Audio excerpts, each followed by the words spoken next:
আজ আপনাদেরকে এমন একটা হাদিস শোনাইমু যেটা শুনলে আপনারা কান্না পাবে।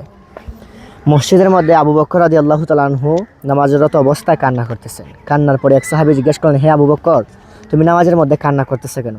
তখন তিনি বললেন, আমি এমন একটা আয়াত পড়ছি যে আয়াতের মধ্যে বলা হয়েছে যে আল্লাহ তাআলা আমাদের সমস্ত জানমাল নিয়ে নেবেন এবং তার বদলে আমাদেরকে জান্নাত দিয়ে দিবেন। তখন ওই সাহাবী বলতেন, তাহলে তো আবু বকর রাদিয়াল্লাহু তাআলা এটা খুশির খবর, তাহলে কান্না করতেছে কেন? তখন আবু বকর রাদিয়াল্লাহু তাআলা বলেন, গত কয়েকদিন আগে আমার দোকানে আমি একজনের কাছে কাপড় বিক্রি করছিলাম, আপনাদেরকে সংক্ষেপ বলতেছি, কাপড় বিক্রি করছিলাম। তো ও আমার কাছে কাপড়টা নিয়ে নিছে, আবার এক সপ্তাহ পর বা কয়েকদিন পর কাপড়টা আবার আমার কাছে ফেরত দিয়ে দিছে। তো আমি বললাম, আমার কাপড়টা ফেরত দেওয়ার কারণ কি? তখন ওই মহিলাটা বলতেছে, আমি আপনার কাছ থেকে কাপড় নিছিলাম, বাকি এখন আমার পছন্দ হইতেছে না, তাই ফেরত দিতেছি। তো আমি ভাবি, যদি কিয়ামতের দিন আল্লাহ তাআলা বলেন, হে আবু বকর, তোমার জানমাল তুমি নিয়ে যাও আর আমার জান্নাত আমাকে দিয়ে দাও, তখন আমার কি হবে? আল্লাহ তাআলা যদি আমার জানমাল পছন্দ না করেন, এই ভেবে তিনি নামাজের মধ্যে কান্না করছেন। সুবহানাল্লাহ। আল্লাহ তাআলা সবাই আমাদেরকে দিনের উপর অটুট থাকার তৌফিক দান করুন, আমিন।